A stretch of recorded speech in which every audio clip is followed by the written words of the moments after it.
Ке се регулираат брзите кредити, агенциите за наплата, казината и обложувалниците кои што никнаа на секој чекор во државата, потврди премиерот Христијан Мицкоски во својата изјава. Според него, цели населби биле преплавени со светлички реклами и објекти за игри на среќа, што како што рече носат сериозни семени проблеми и долгови. Новиот закон треба да стави ред во ова област и да стави крај на агресивното рекламирање кое со години ги привлекуваше граѓаните.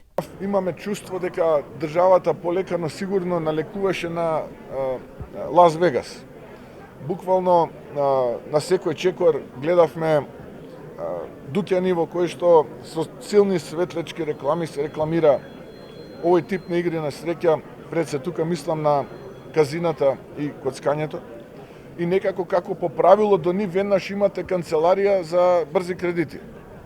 Па веднаш до нив имате заложувалница и така натаму. Тоа е некако еден систем кој што мораме да го регулираме и цениме дека представува систем кој што е за жал причина за многу семејни несреќи и човечки несреќи. Со овој закон се регулира оваа дејност, повеќе нема да има таков тип на реклами кои што привлекуваат внимание. Во некои места дури цели мала имаше по неколку казина такви, буквално не личеше тоа на ништо. Со овој закон свесни за последиците, можеби за фискалниот ефект, но ние цениме дека со овој закон мора да се стави ред и дисциплина во игрите на среќа и дека не може државата да наликува на Лас Вегас. Премиерот Мицкоски вели дека владата не може целосно да се усогласи со сопствениците на казината и обложувалниците, бидејќи како што кажат и имаат свој интерес. Нормално е дека ние не можеме да се усогласиме 100% со оние кои што нормално се дел од тој бизнис во моментот, бидејќи тие имаат свој интерес, ние го штитиме интересот на државата и граѓаните.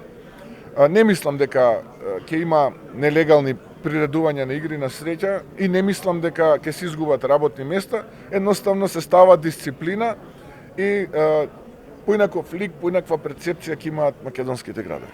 Дополнително прашан дали ќе има регулација и за агенциите за наплата на долгови кои имаат сопствени агенти за наплата, премиерот Мицкоски категорично одговори да.